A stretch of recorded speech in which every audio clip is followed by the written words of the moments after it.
कक्षा 11वीं विषय गणित प्रश्नावली 10.2 अध्याय 10 सरल रेखाएं।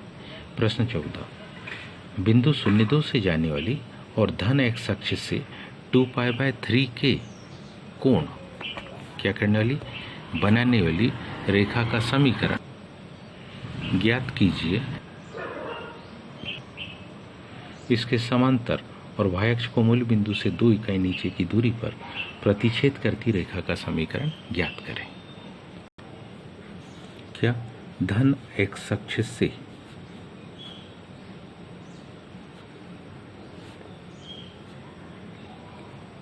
रेखा द्वारा जो बना कोण थीटा है, रेखा द्वारा बना कोण थीटा वो कितना है 2π/3 यानी कि कितना 120 डिग्री का। इसलिए रेखा की जो ढाल होगी,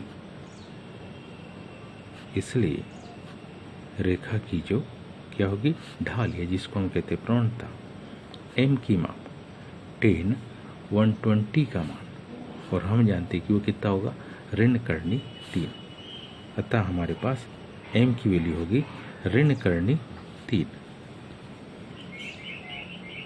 तथा जो रेखा है वो कौन से बिंदु, वह बिंदु 0.2 से जाती है।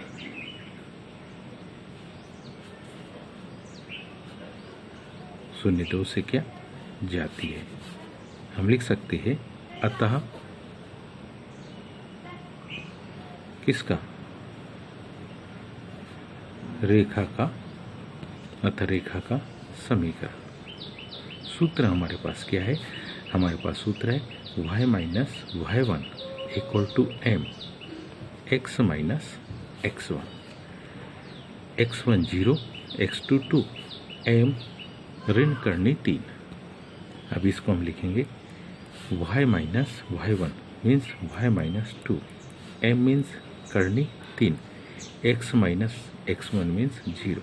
तो क्या हो गया y minus 2 equal to -√3x, -√3x इधर आ जाएगा तो ये क्या हो जाएगा +√3x plus y equal to 2।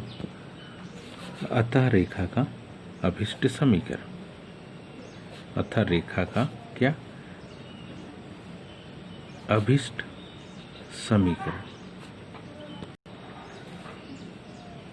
वो क्या होगा करनी 3x धन y बराबरी से कितना 2 है। आगे इसी के समांतर रेखा का समीकरण बनाना था, तो मान लो किसके करनी 3x धन y बराबरी से 2 के समांतर रेखा का जो समीकरण है, इसके समांतर रेखा का क्या समीकरण है, उस रेखा का जो समीकरण होगा वो होगा करनी 3x धन y बराबरी से k की।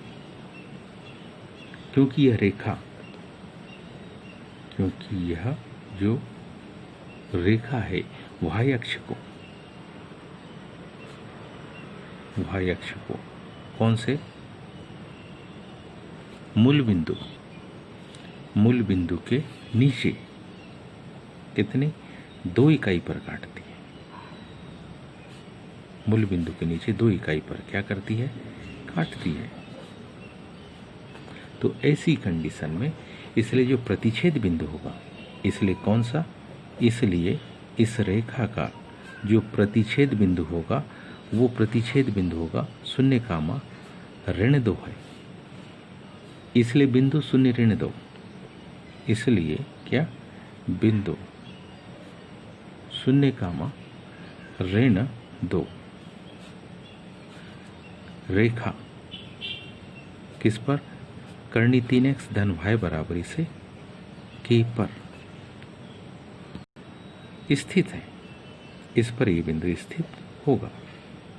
ये मान रखने पर यानी क्या रखेंगे हम x की जगह पर रख देंगे हम 0 और y की जगह पर लिख देंगे -2।